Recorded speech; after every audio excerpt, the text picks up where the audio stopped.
Salut à tous, on se retrouve pour une vidéo débrief concernant la victoire du Barça 3-0 face à Elche. Ça a été une victoire assez large et il y a eu quand même une énorme domination, donc on va y revenir. Alors par rapport à la compo, quelques petites surprises. Baldé est de retour en tant que titulaire. On avait aussi Eric Garcia en défense, mais surtout au milieu de terrain, De Jong au poste de numéro 6. C'est pas la première fois que Xavi le fait, donc on a l'impression que son idée commence à changer par rapport à De Jong. On avait Kessie titulaire et Memphis Depay titulaire, donc quand même de la rotation. Et puis quelques petits tests. En fait, par rapport à Memphis Depay, c'est intéressant. Vu qu'on sait que Baldé est un joueur qui aime bien prendre tout le couloir, Memphis Depay lui rentrait un peu plus dans le jeu et était plus proche de Lewandowski comparé à Dembélé lui qui collait plus la ligne. Donc on a vu une animation un petit peu différente. Maintenant, par rapport à la première période, ça a commencé directement avec ouais, une équipe d'Elche qui n'avait pas beaucoup d'ambition de jeu, on va pas se le cacher. Le Barça qui a eu la possession tranquillement, mais le premier fait de match est arrivé dès la 14e minute de jeu avec un carton rouge. Donc c'est Frenkie de Jong hein, qui a envoyé un excellent ballon pour Lewandowski et il y a eu une faute sur lui. Mais le truc c'est que si jamais Lewandowski donc n'était pas accroché, il aurait été seul face au but. Donc c'est par rapport à ça qu'il y a eu le carton rouge, dernier homme. Donc c'est assez logique. Et là on comprend vite que le Barça au Camp Nou, à domicile, face à Elche, qui est avant-dernier de la Liga, qui n'a pas encore gagné le moindre match, avec ce carton rouge-là, on a compris que ça va être beaucoup plus simple et du coup, ça a été un match assez tranquille. On va revenir sur quelques petits trucs qui m'ont intéressé.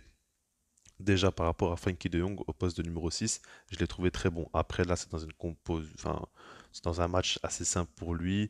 Et puis c'est face à une équipe en bloc bas, c'est pas non plus très marquant. On peut pas non plus tirer beaucoup de conclusions par rapport à ce match-là. Mais De Jong, il a répondu présent et j'ai beaucoup aimé le fait qu'il joue de manière plus simple, on va dire, de plus en plus verticale.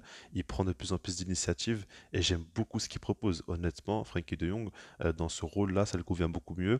Et on a vu qu'il a pu utiliser tout simplement sa vision de jeu, sa qualité technique de manière très simple. Parce que des fois, il en fait un peu trop, il fait trop de toucher de balle, etc. Là, ça a été plus simple, plus concret et il a directement apporté à l'équipe. Et c'est vraiment ce que j'attends de lui pour les prochains matchs, tout simplement. Après, Alex Baldé, il faut le dire, il délivre deux passes décisives. Au début de match, j'ai trouvé un petit peu trop timide. Je trouvais qu'il prenait pas assez de risques. J'avais même fait un tweet. Puis 2 minutes plus tard, il fait sa première passe D. Et là, il a commencé à se lancer. En fait, c'est un joueur qui apporte énormément, qui progresse beaucoup. Je trouve que défensivement, il est de plus en plus solide, mais surtout que offensivement, voilà, c'est un joueur intelligent qui comprend de mieux en mieux le jeu et qui apporte par sa vitesse et sa qualité de passe qui peut être intéressante en une touche, notamment, je trouve. Mais voilà, c'est intéressant. Il fait deux assists. Le premier pour Lewandowski à la 34e minute de jeu. Lewandowski qui est bien passé, qui met son but, c'est rien d'exceptionnel, mais c'est toujours très important d'avoir un joueur comme ça dans la surface qui peut te mettre à tout moment un but et qui est toujours très bien placé. Le second a été pour Memphis Depay et là ça a été différent parce qu'il le fait donc du pied droit à la 6, c'est déjà plutôt bien parce que c'est pas non plus une passe très compliquée. Mais Memphis Depay sur l'action, il est dos au but, il a un défenseur derrière lui et puis il fait son petit geste semelle qu'il aime bien le faire, je trouve qu'il le fait assez souvent et il se retourne, il frappe pied gauche, il allume le gardien. Ça fait 2-0 au bout de 41 minutes de jeu. Voilà, quand le Barça est vraiment tranquille à ce moment-là. Ce qu'il faut dire, c'est que 2 minutes plus tard, il y a un but de Pedri, mais qui a été refusé. Et après, je pense que le score est excellent. Ce qu'il faut prendre en compte, c'est que le Barça, il y a eu plus de 20 tirs, et chez on a eu 0. Mais ce que j'aimerais dire, c'est que la première période, globalement, moi je ne l'ai pas aimé, hein, côté Barça. J'ai trouvé que c'était avec un rythme beaucoup trop lent. J'ai trouvé que le Barça n'était pas forcément très motivé. Tu as l'impression que c'était un petit peu nonchalant. Et j'aime pas voir ça. Je pense qu'on aurait pu vraiment assassiner cette équipe d'Elche très très tôt, mais qu'on n'a pas forcément fait, même en seconde période. Je trouvais que voilà quoi, c'était quand même mieux en seconde période parce qu'on dominait beaucoup plus facilement. On s'est créé quand même beaucoup d'occasions en seconde période. Mais voilà, c'était pas non plus top. Je pense que ça aurait pu être un 6-0 facilement si jamais les joueurs étaient bien plus motivés. Et c'est dommage, quoi, parce que ça aurait pu mettre en confiance plus de joueurs. Si par exemple Ansu Fati avait marqué, même Rafinha, il marque pas souvent aussi. Ferran Torres quand il rentre, des joueurs comme ça, si jamais ils avaient mis leur but, ça les aurait mis en bien meilleure confiance. Donc ça aurait pu être judicieux pour la suite de la saison. Et ça, j'ai trouvé ça un peu dommage. Maintenant, je ne vais pas critiquer parce que ça a été une énorme domination du Barça.